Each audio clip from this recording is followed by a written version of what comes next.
It's inside me, this occupation. If I liberate myself from this, I think on the ground I will be free.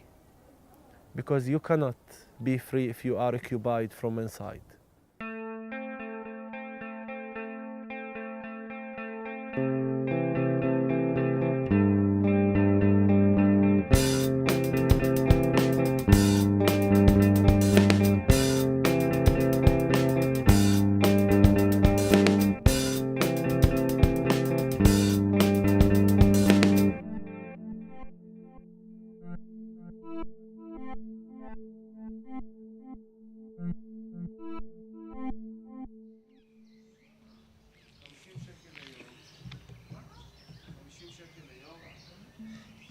When I was 17, I came to Israel for the first time, to this kibbutz, joined an Opan, studied Hebrew, and I really felt an attachment. I really felt close to the place. I was relating as a Zionist, I was relating as somebody looking for Jewish identity.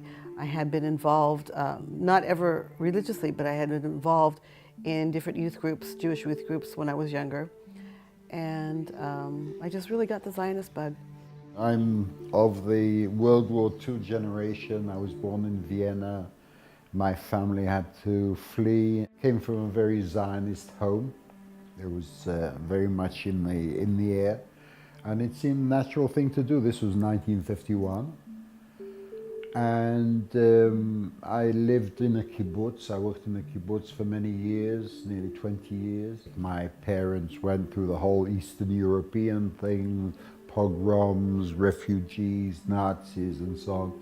And so this was very, very significant for them, and that was passed on to me. I lived in Jerusalem my whole life, and here the conflict is very visible. You walk down the street, you have border police checking Palestinians' IDs to see if they accidentally have a green ID, meaning they're not residents of Jerusalem, they're not allowed to be here. You really have it everywhere. Of course, we had suicide bombers and terrorist attacks. And that's like what I grew up in.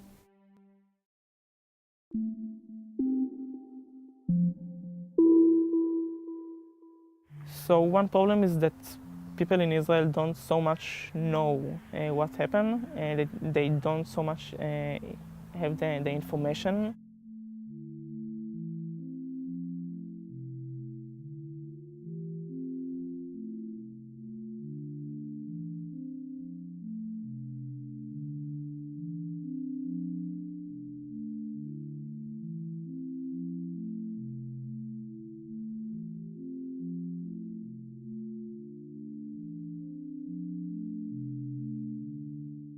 When I came to Israel, I didn't know that there had been people living here before '48. I knew that this was a desert. That's what I knew. The way it is taught to us in our history classes, it's almost as if our grandparents came to an empty land and settled there. Have you ever heard the expression, a land without a people for a people without a land? So this is sort of kind of inaccurate, actually, because there were people there. They were called the Palestinians. When we study in the 1948 war, we study about how the Arab armies were much more than us, and we bravely defeated them. And they ran away because they just disappeared. They didn't even run away. They just were there one day and weren't there the other. And we had nothing to do with it. When we talk about the problematic immigration and settling of the Holy Land of Palestine by Jews, it's not a problem. It's not like a problem of their ethnic or religious identity. It's a problem of the how, of the way in which they sought to settle this land, and they're seeking political sovereignty in the land, and at the exclusion of the local inhabitants, of the Palestinians themselves. Being a Zionist, I didn't offer any other kind of worthy solution or alternative to the people who were living here before. Well, of course, the Israeli narrative starts as that the Jewish people came here to live in peace, and the Arabs, do not want the Jews to live here. This is how things start. So everything that the Arabs are doing is hostile to the Jewish people, and the Jewish people who escaped, the Holocaust and persecution in Europe and all of that, and said never again. They want to defend themselves. This is the basic element of the Israeli narrative of the Israeli-Palestinian conflict. The fact that we are taught it in this way is really problematic because it means that the Israelis are not taught to acknowledge the fact that the Palestinians also have a right to a homeland in this area. In many respects, the histories of the United States and the history of Israel are very similar. They were both founded on ethnic cleansing. They were both founded on an exploitation of the indigenous people of the lands that formed those countries. In terms of understanding the fundamental of the conflict between Israelis and Palestinians, it's really the fact that Israel today controls 100% of historic Palestine. So in other words, if you're going to reconcile the two competing nationalisms of Zionism, or Jewish nationalism, and Palestinian nationalism, you obviously can't have a situation where one side controls 100% of the land. And that's what Israel has done since 1967 when it occupied the Palestinian West Bank, East Jerusalem, and Gaza Strip, and which it continues to do today. We didn't become more secure. We didn't become more safe with the way things are going on now. And without developing dialogue with our neighbors, with our enemies, without considering what the creation of Israel in 48 did to the population that was already living here. Without considering that, without discussing that, without recognizing the fact that there was another history. There's other countries that live around us that really aren't interested in waging war with us, and that we have to solve our differences with the Palestinians some way, one way or another.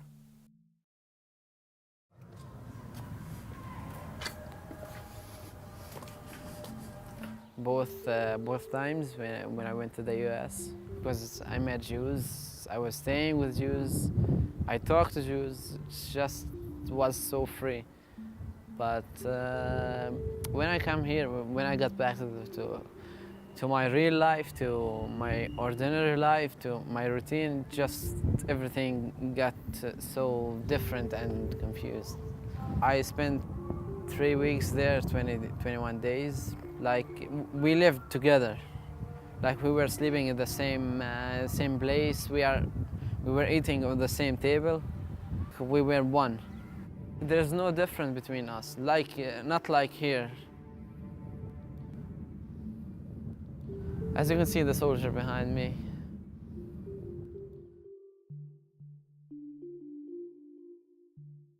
I was born to a refugee family. My family in 1948 was thrown out from our village, Kibeba, in Beit Jibrin now.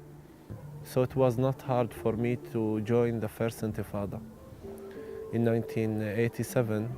And I was in a prison. I was arrested for 3 months in the beginning. Then after 8 months, I was released. I went back to prison for 4 years. I was courted to be 10 years in the prison. I got a phone call and I was informed that my older brother Yusuf was stopped and killed by Israeli soldiers at the entry of our village. I lost him, and I lost a very important reason to live.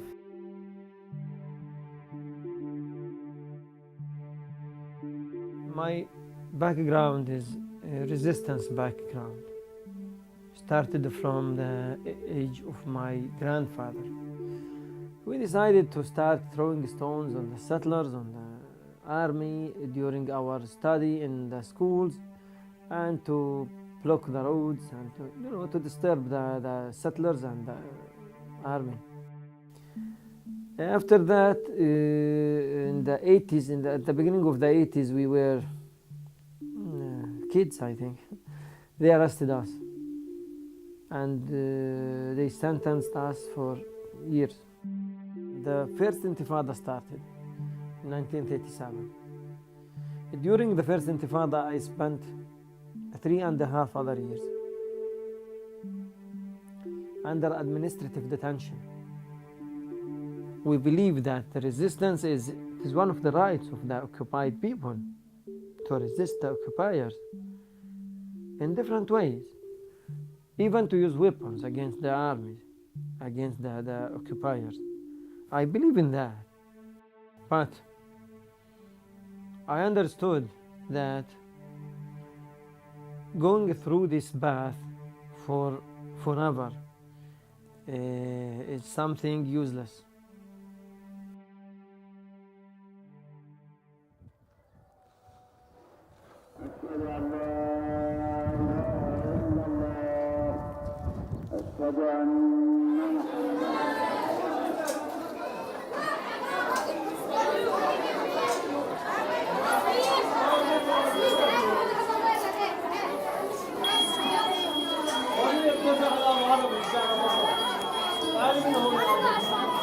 عتيب يا حبيبي شو قصتك؟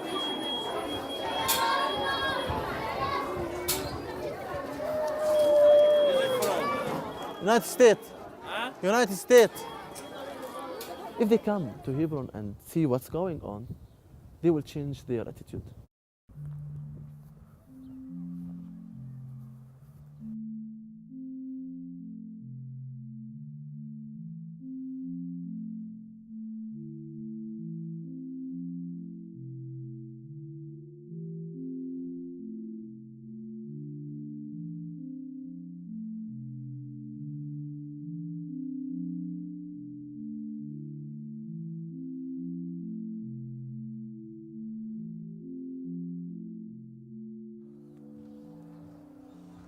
They divided the city for 2 parts because of 500 settlers. I remember the market when I was a child. It was full of people, full of open shops, full of life. Now, I don't see that there is a life here.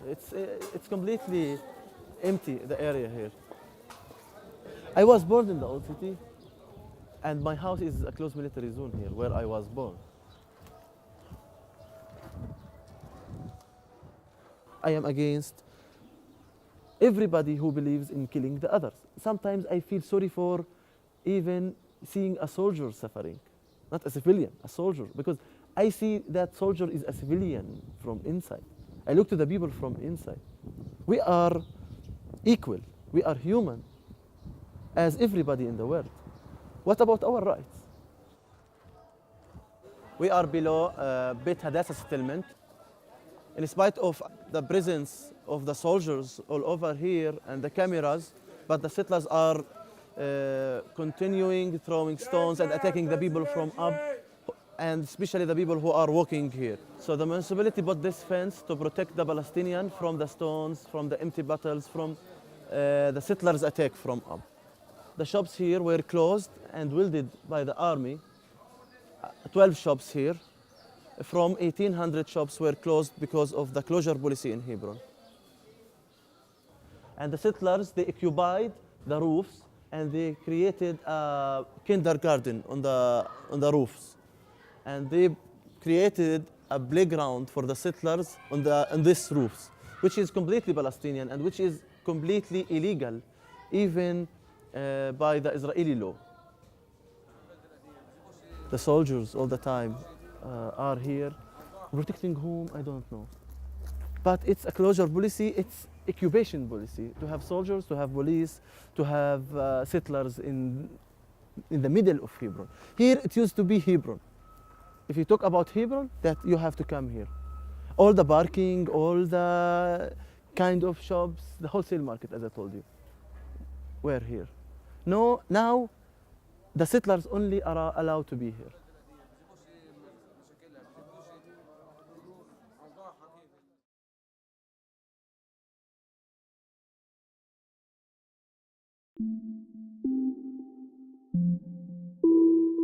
What exactly is this occupation that we're talking about? What do we mean when we say that Palestine is occupied?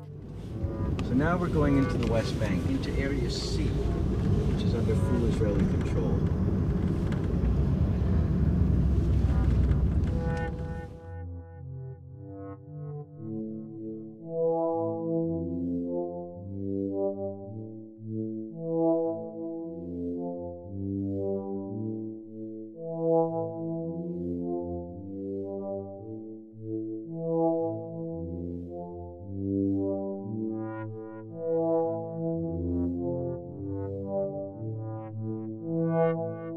Every red triangle in this map, this is a map of a large map of the West Bank, represents a permanent checkpoint. There are also hundreds of flying checkpoints. There's a common myth that, or idea, that checkpoints are between Palestine and Israel, between the West Bank and Israel, trying to protect people from Palestinians from coming into Israel. But actually 80% of checkpoints are within the West Bank itself. We talked a lot about the checkpoints controlling movement. The wall is an indispensable part of this system of control.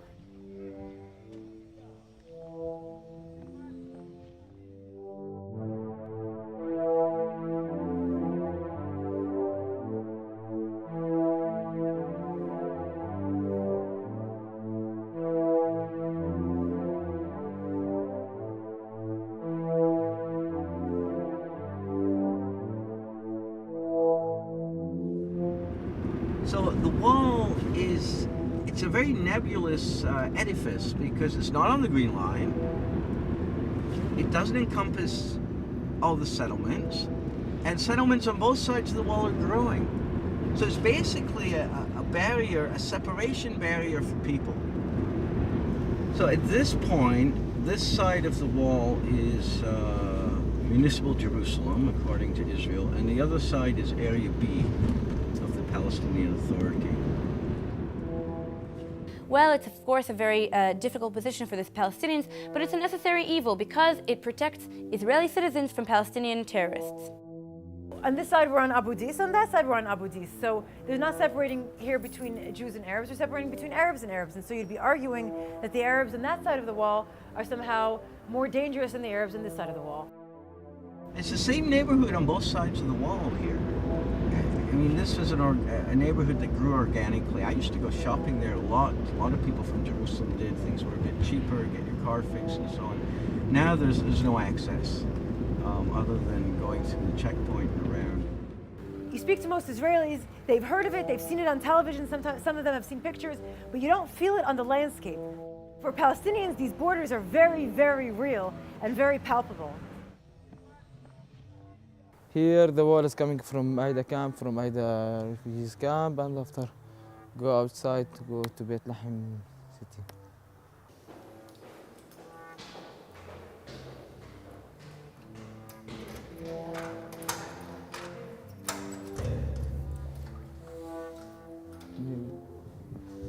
You know, the Palestinian is refused the wall. Maybe sometimes throw the rock, maybe sometimes do some activity beside the wall, just to say to Israel, we are here. Here the wall, sometimes I say we have good benefits from the wall. Some people say you are joking. No, that's true. Now I have some places in the wall to express about myself. From painting or from I want to write anything, refuse Israel, anything about Palestine, I can express in the wall here.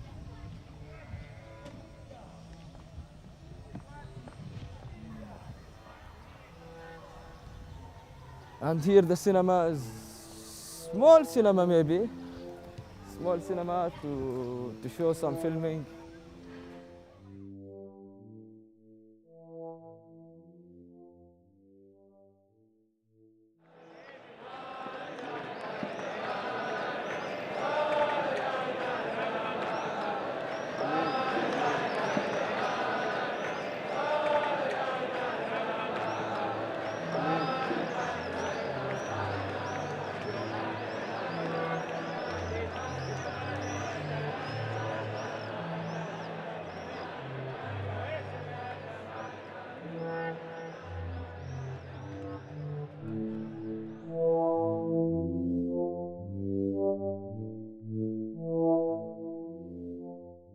here we're about 5 kilometers from the Green Line, so we're already about a quarter of the way into the West Bank, and yet this is still municipal Jerusalem.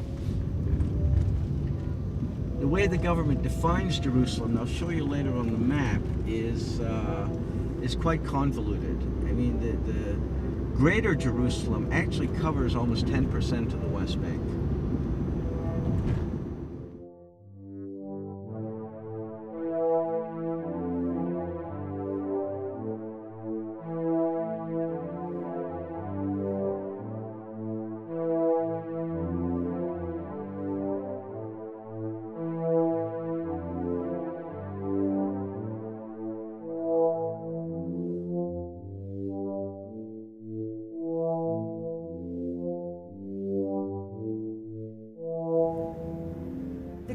Represents today a line of compromise that the Palestinians have by and large agreed upon for recognition of Israel and peace with Israel and normalized relations with Israel. The Saudi plan is a unanimous plan agreed upon by all 22 Arab countries that they will normalize relations with Israel if they establish a Palestinian state on the Green Line. So every time you build over the Green Line, you're basically violating this possibility of compromise with the Palestinians, and it's actually a rather generous plan given that 78% of the land would go to Israel. East Jerusalem is unique in that the 70 square kilometers surrounding West Jerusalem was actually formally annexed to the state of Israel. No country other than Israel recognizes this annexation, not even the United States. The percentage of the population in Jerusalem that's Palestinian is about 1/3, or 35%, 36%. The amount of the budget that they receive is anywhere between 5 and 8%. And you see the master plan for Ma'ale Adumim, which is a big settlement we're going to visit next, it goes in this little finger almost all the way to Jericho. Although Ma'ale Adumim, the built-up area, is just here. They have a master plan.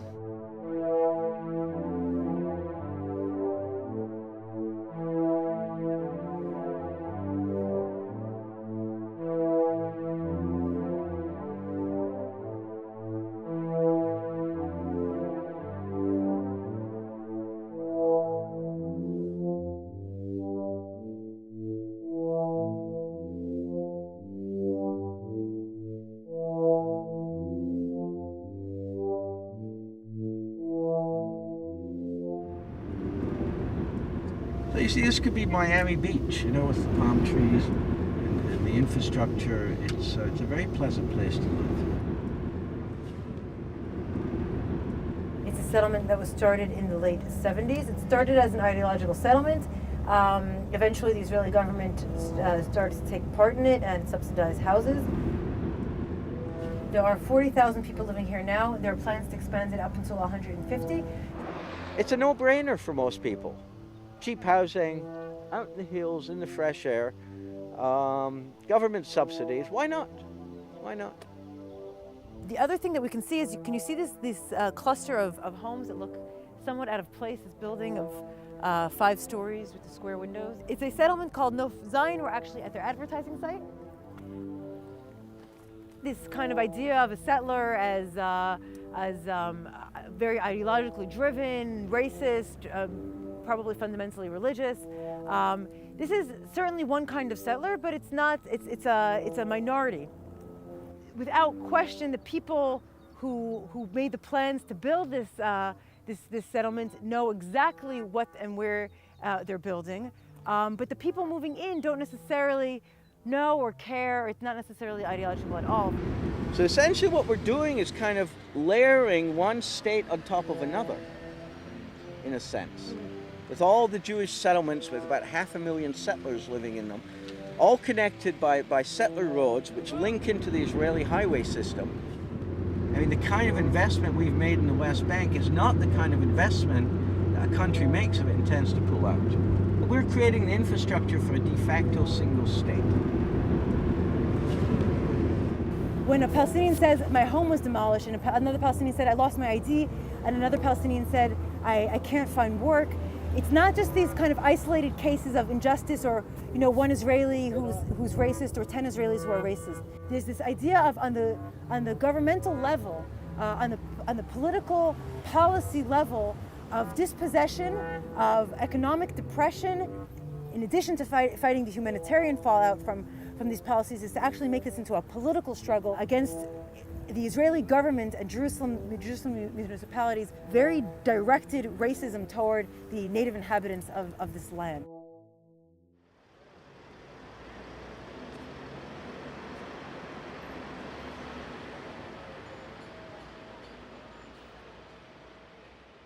We are going as we are because we are invited and we are guests, and nothing to be scared of. I'm in struggle against occupation since the war, in '67. So is tear gas usually the worst thing that happens, or does no, the it's army... not the worst thing. The worst thing is bullet in the head. My parents are Zionist immigrants from the 1920. There was about 1 million Palestinians and a few 100,000 Jews in Palestine before the Second World War.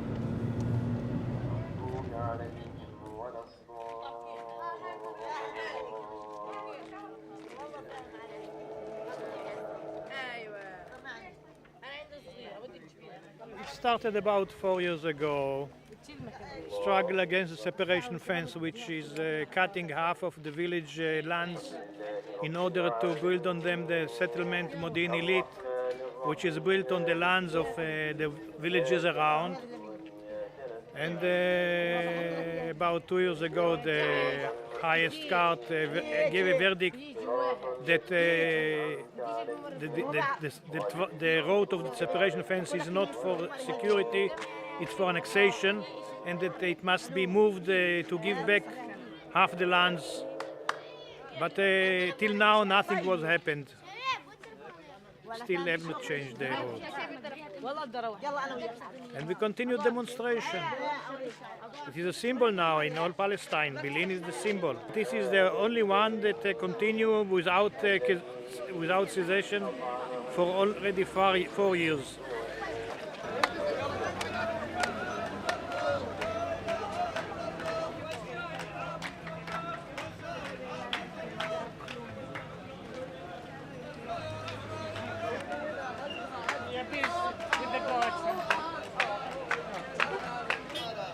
What are you curious about?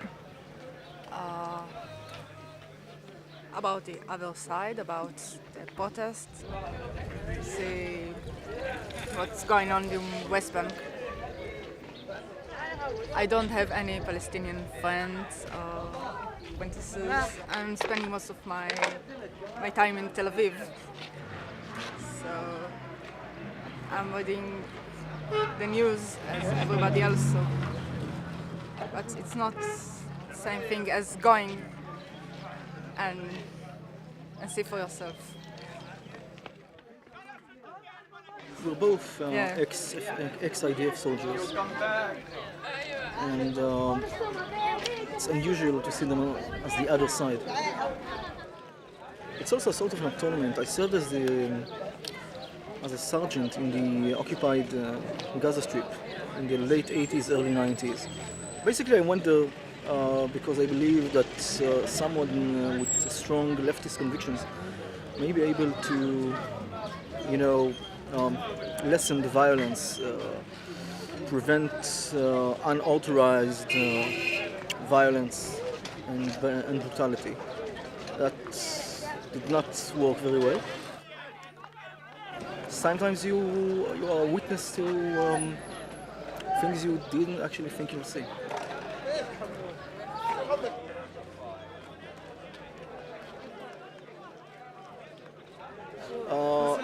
It's ingrained in you to obey orders. You're under heavy pressure, social pressure, to obey order, not to break ranks, be one of the guys. When you get an order, you have to obey. And it's the same goes both ways. I mean, you cannot be right-wing and get an order to evacuate settlers and say, okay, I'm not doing it because you're a soldier. Your mission is to obey. If you think you cannot do it, just don't go to the army.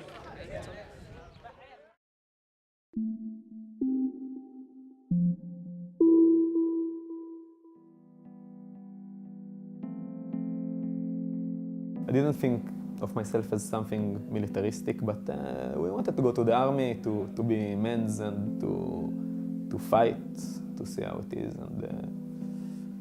And we didn't have moral or political problems with this because the army wasn't something political.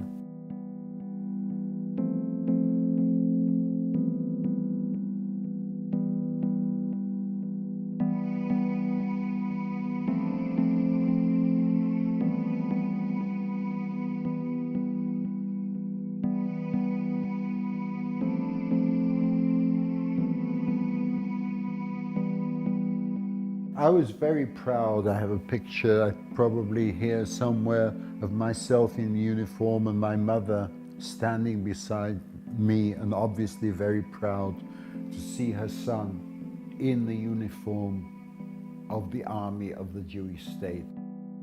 I don't know what you do and do not know about Israel and conscription, but it's not like in the United States. It's mandatory for all Jewish citizens, as well as some non-Jewish minorities.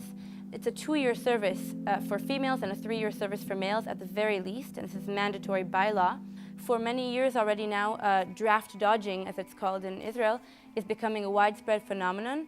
And even according to Army statistics, these days up to 40% of those meant to serve don't actually serve.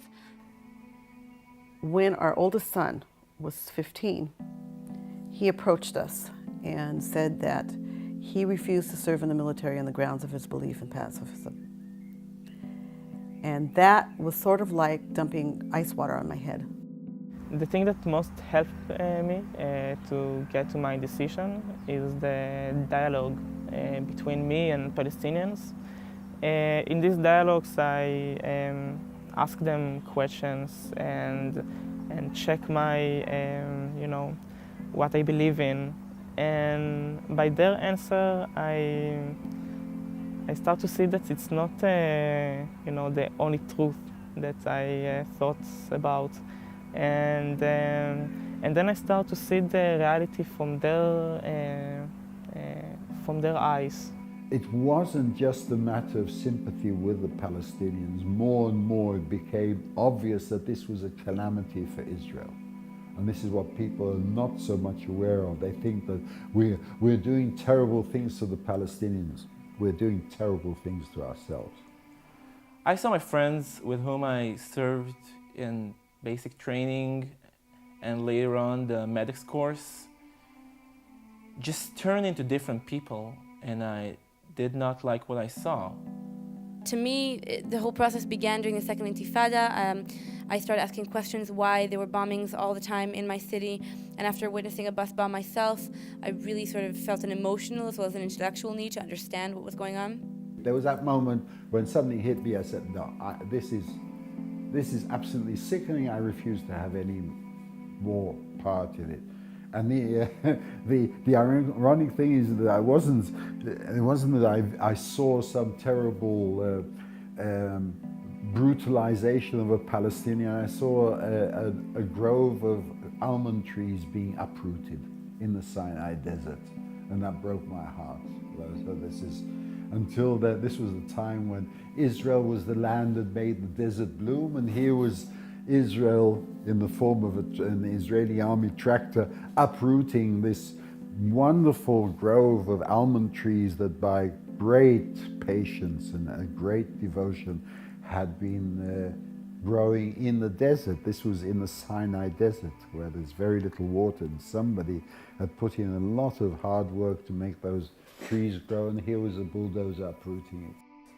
Slowly you get to fight with other people in the unit because you don't like you used to be a very good friend, you don't like the way he acts, you don't like the way you act or the way you act about how he acts. Then the unit was kind of divided into two. There was the people that were wild, and the people that were non-wild, the wild people, they became more wild because there was non-wild people in the patrols or the checkpoint shifts or whatever. I guess what happened is, in the end, there was more violence and more wildness. Yeshin rule, there's a limit, meaning there's a limit to obedience, there's a limit to what an army can demand of its soldiers without them becoming criminals. And soldiers have to be aware of that, they have to be taught, and they have to be taught to stand up at a certain point and say, the order you've just given me is a criminal order, is flagrantly illegal, and I refuse to obey it.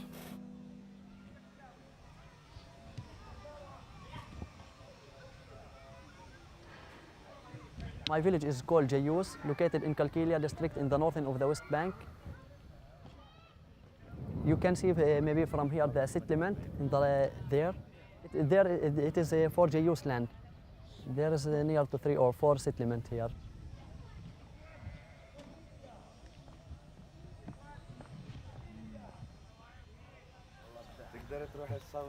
Do you like to go to the gate?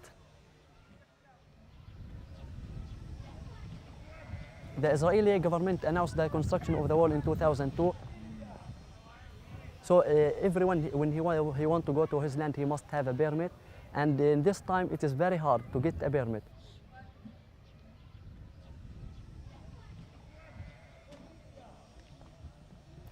It is safe for you, maybe you can tell if they ask you that you go there to take photos only. This is the time for the gate to open and for the farmers to go out. They say there is a problem for the army and they close the gate. They close the gate and there's some farmers, they waiting for them to open the gate again.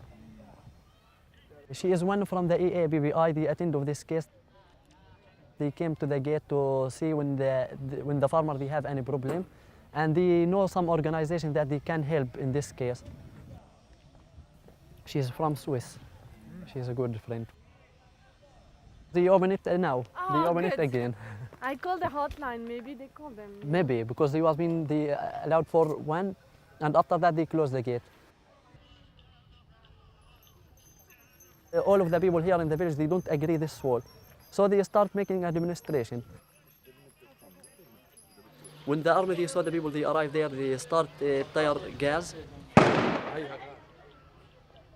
And they start arrested some of the people. And sometimes also they shooting robot life for the people. After we had this demonstration, the most of the days the army they came and they make curfew in the village.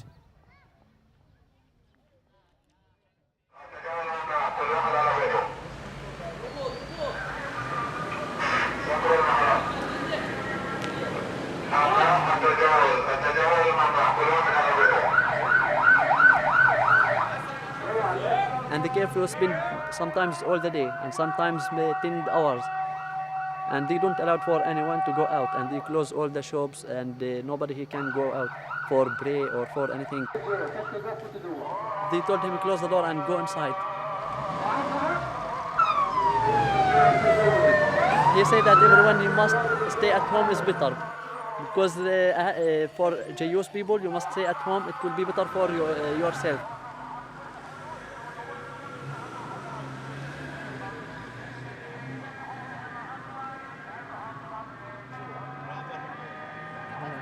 And sometimes that when they want to arrest some people, they make a curfew and they don't allow for anyone to go out. And if they catch anyone out, they put handcuffs in his hand and they took him. And like you hear now, don't worry. What was that? They tire sound bomb many times. And they came in the middle of the night and they tire like this, sound bomb, and in the houses also. Sometimes for a whole night, sometimes for just a few hours. We never know. It really depends. Many times when people come, I tell them, you can come, but you know, maybe you cannot go back in the evening. You should not, if you want to come Friday, you should not have something planned on Saturday morning. But in the fact, this is not life in this situation.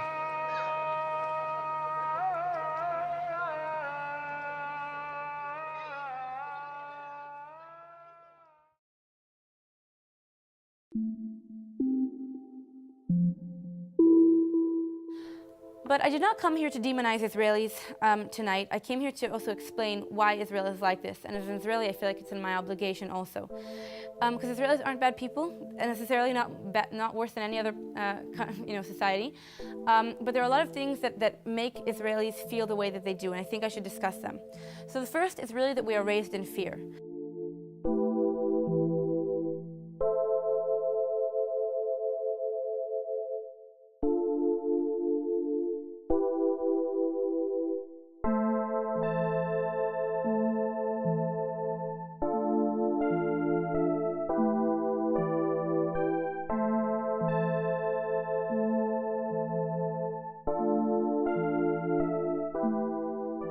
Jews are very, very fearful for the existence, and we are very much taught from our grandparents, from our families, that there's a notion of that the only way for Jews to survive as a people is to have a strong state, and more importantly, a strong army to defend it, and this is the only way we can survive. Otherwise, we might get killed again.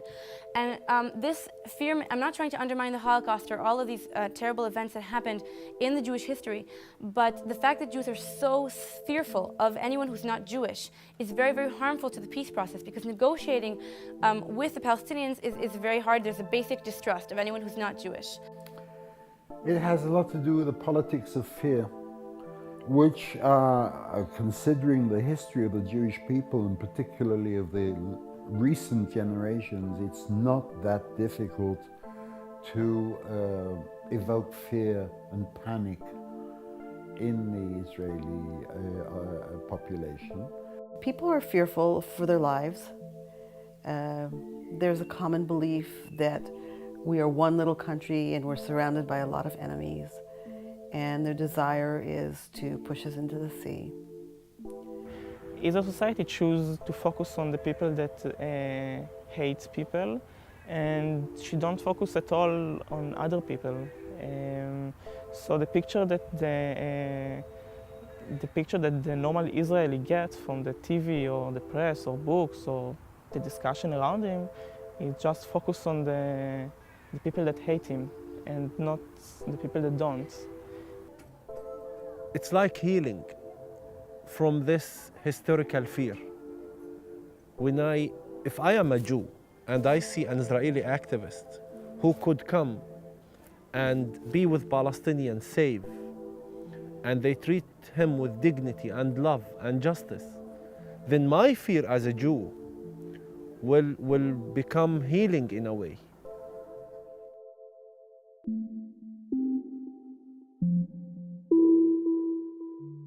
Well, let's be honest. I mean, there are certain supporters of the Palestinian people who do so for the wrong reasons. And it's not because they care about Palestinians, and it's not because they care about human rights and international law and dignity for everyone. It's because they do have anti-Semitic tendencies. And, the Palestinian people don't need David Duke as their supporter, for example.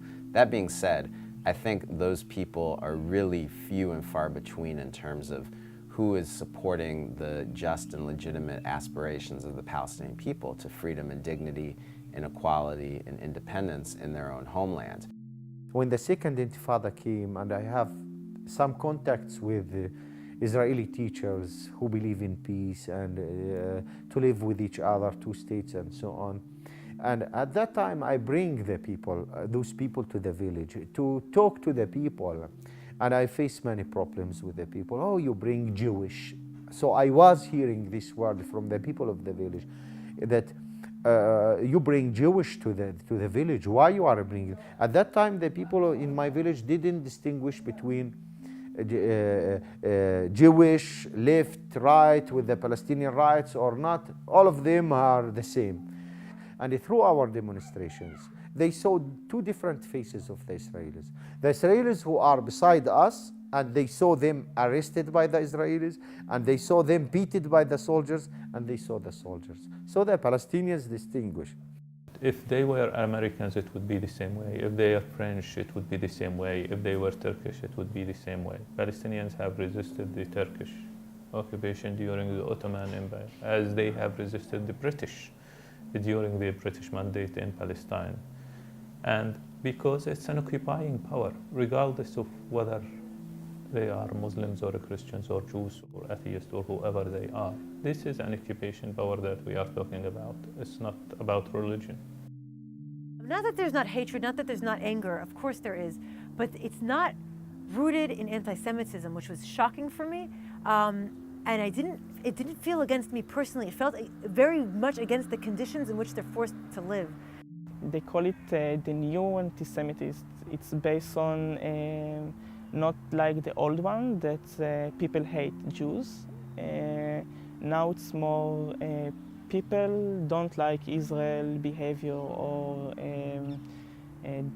the way that Israel do things. And I think it's very different because I can say that I don't think that Israel right in many cases, but it's not make me anti-Semitist. For Israel to claim that criticism of its policies is derived from anti-Semitism, that's what really sets Israel apart from other countries. Israel always claims that they're being held up to a double standard, that they're being singled out for actions. It's really just the opposite.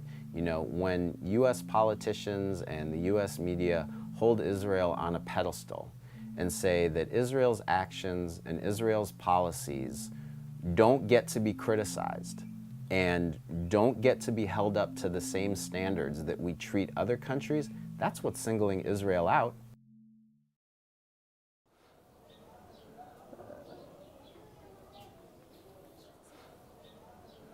This is one of the entrance of Shuhada Street, which closed completely for the Palestinians. The army, they use it just to go outside to attack houses and to search the Palestinian houses outside the restricted area. Care about the others will care about you. I care about them because I have some Israeli friends, they care about me. If I feel sick, they will call me and ask what's going on. If the settlers attack me, they will call me and ask what's going. We are sorry. But the other Palestinians who are really suffering from the settlers, they don't have anybody from Israel care about them. I hope that all the Israeli, they push the government to stop this violation because it's affecting them in an indirect way. Nobody in Israel asked himself why the Palestinians, they hate Jewish, why the Palestinians throw stones, or why some suicide bombers, they go to Tel Aviv. This is the reasons.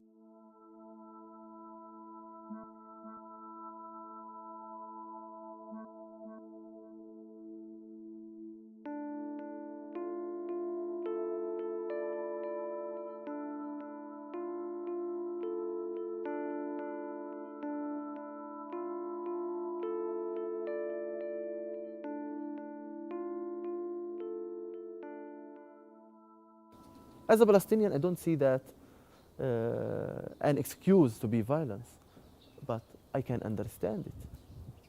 Go to the roots to any problem, you can solve it.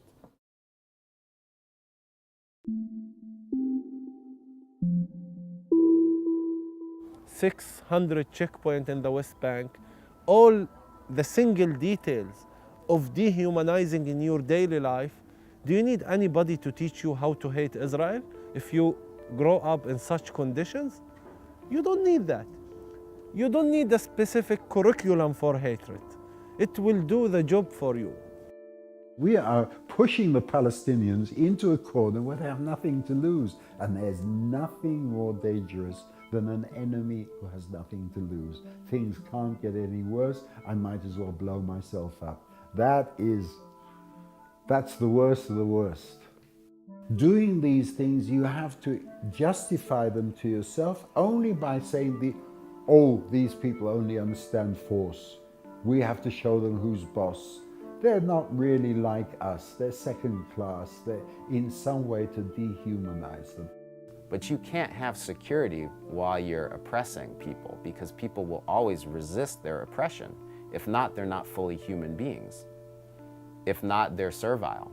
And Palestinians are not servile, and they're never going to accept a condition of permanent oppression by Israel. Now, in specific, some people do actually teach their children, or they want to educate their children to become fighters, and others also teach their children how to be non-violent, and others teach their children how to educate themselves. You know, this media focuses on this thing specifically. The media show the Palestinians as only capable of throwing stones or burning tires or exploding themselves, as if we are born with genes of hatred or violence. Nobody is born with genes of hatred or violence. Nobody is born to hate. For every other culture and country, all these people who were resisting the occupation, they are their heroes. Israeli terrorists, Jewish terrorists who were during the British mandate posted as terrorists became prime ministers in Israel. People who committed massacres against Palestinian villages, complete Palestinian villages were destroyed, and they became their prime ministers. Why do they permit themselves to do things that they deny to others? Palestinians are not angels, but we're a nation seeking freedom and independence. And this is what is now seen as illegitimate by many others was legitimate 60 years ago. I mean, when there were so many countries under occupation, they were fighting in all ways possible. And so we're doing the same, basically.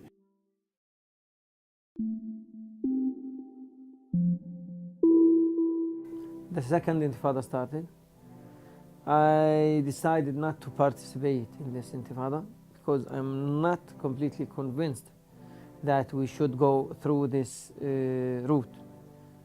There is a lot of alternatives to resist the occupation and to show and to send another message to the international community.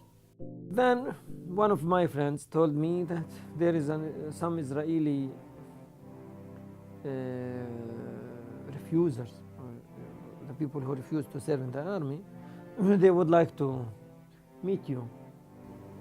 My mother got a phone call from Israeli bereaved man.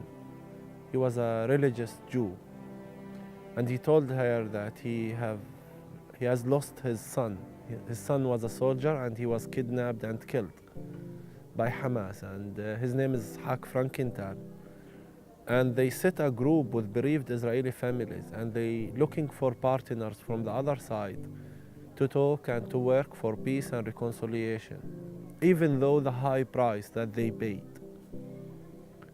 That was my first shock. My second shock was when my mother accepted them in our home.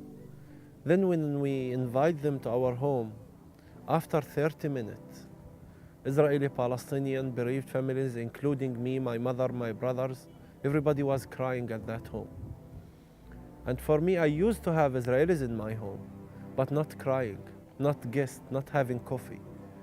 I used to taste what they cause us when they come to our home. But I never saw the respect from their eyes, not just from their behavior. So it convinced me that still hope, if those people who paid the high price could believe in my right and could recognize my suffering and my pain, so maybe there is a chance. So I decided to start the contacts with the Israelis because I realized that there is some good Israelis that we can talk to. Even politically, I cannot take a revenge, because Palestine for me is not a case of revenge. It's a case of right.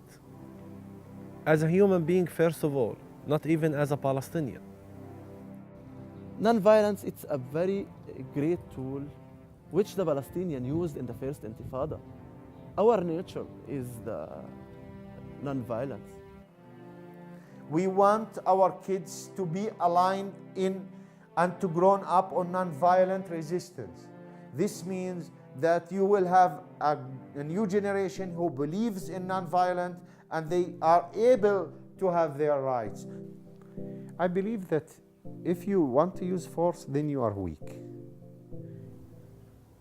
I don't believe at all that violent or military resistance will lead us for a solution as Palestinians. So the idea of creating the beautiful resistance against the ugliness of occupation and its violence as a way to break these cultural stereotypes and to show another image of Palestine, to reclaim and defend this beauty and humanity and culture that we have in ourselves. This non-violence that is practiced since years. Listen, non-violent, it's the art of using your anger. It's the effective way of using your pain.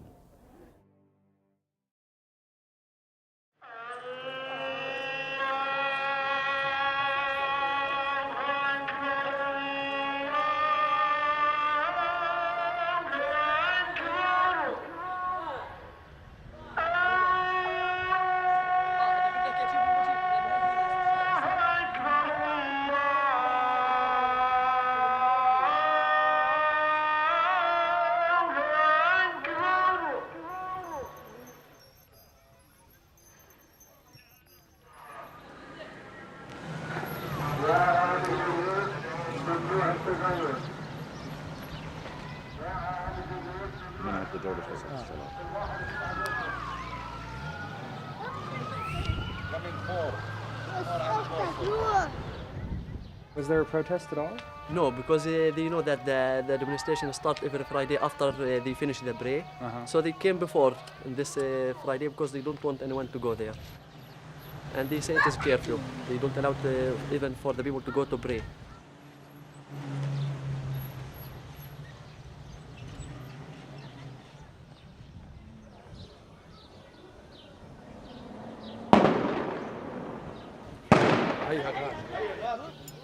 Tire gas.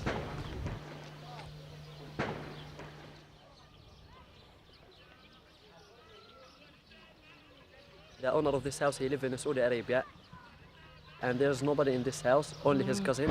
So every Friday they go to this house and they stay in the roof. And you see when they make the curfew that we are stay like we are staying in jail. Nobody can go. We are not free. We cannot go to continue our work. We cannot go to work. Just we can stay all the time in the house, and it is really we are feel boring of that because it is also not one day. The most of the days they came and they make curfew.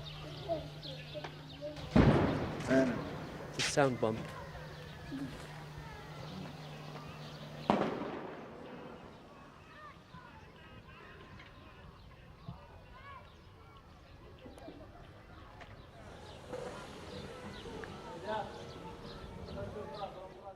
You think that the army came because of the stones? They came because they know that that we are here. We don't have weapon to fight the army. Just we can make fight him with the stones, and the stones make nothing for the jeep or for the army. But maybe they thought that if we start throwing a stone after that we will start of other thing, start fighting him of weapon or something. So if anyone throw stone, they came and they took him to jail.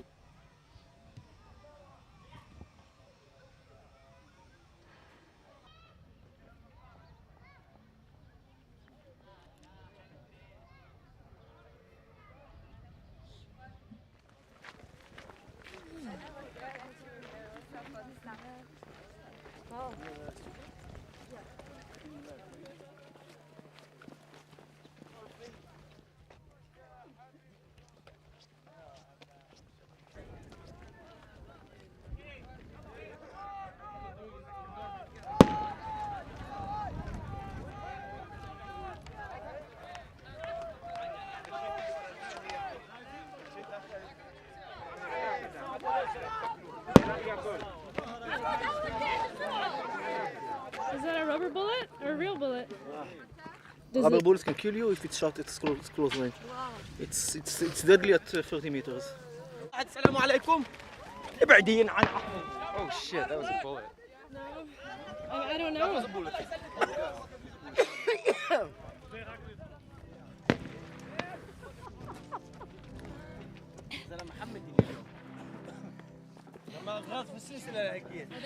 Whizzed right by us.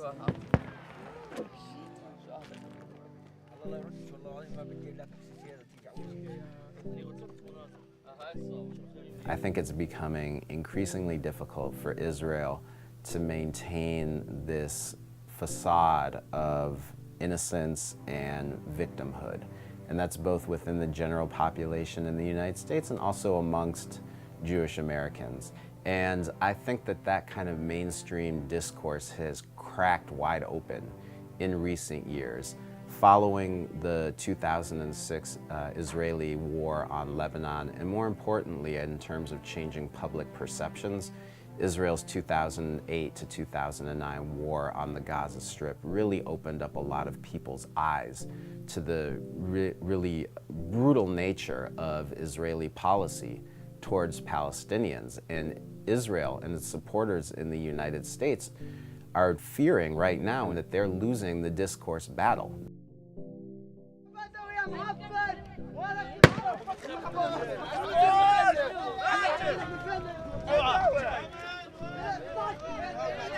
The struggle is being seen more in the light of self-determination, of freedom, of independence, and that Israel is blocking these things from being achieved for the Palestinian people. I mean, from what we saw with the Jewish community that we met, there is a change. There is criticism, and even stuff like J Street. This is something that didn't happen a few years ago, and I think it's good. But if you look at the Israeli society, it goes more right-wing and more right-wing, and I don't know if we're going to a good direction.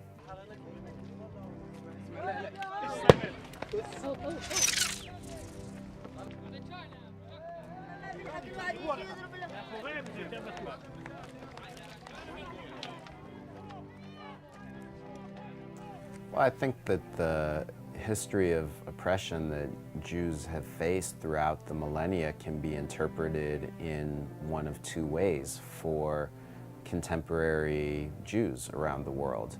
Either the message is, terrible things were done to us and we were oppressed, so we shouldn't do the same things to other people, and we should work for a world in which that type of oppression doesn't take place to anyone. Or the other lesson that can be learned is that, well, this is the way the world works, and you know, it just is this way, and that therefore let's not be stupid and let's be strong and let's do what everyone else does. So I think there's two ways of learning this lesson, and I believe that within the Jewish community, especially you're seeing this today within divisions in the Jewish American community, you can definitely see that split shaping up in terms of how Jewish Americans relate to Israel and its policies.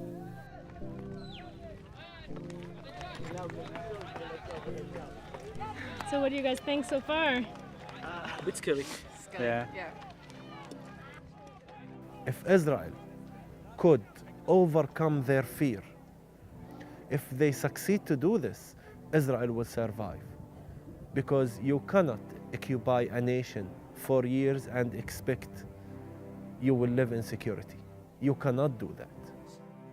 Palestinians are under occupation. And if you can do something, just come to visit Palestine. And then you will see the reality. And then you will be an ambassador for the reality, for the truth. Come and judge. Don't say that I am with the Palestinians or with the Israelis. Come and see, and you can judge issues on the ground.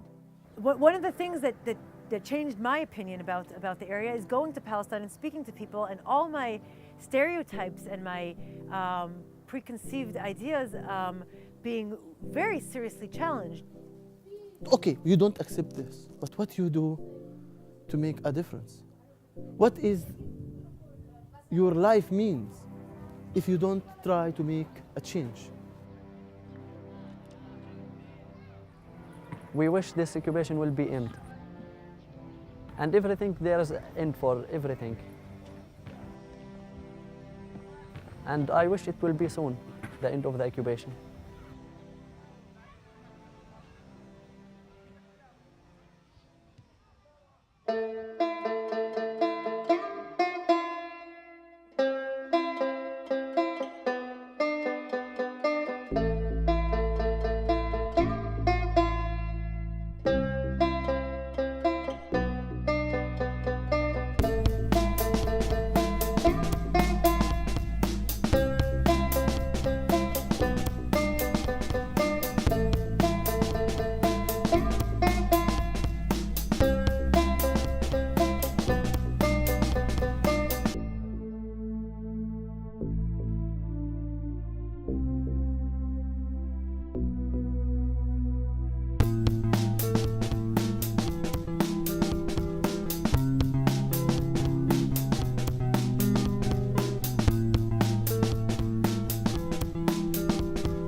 you.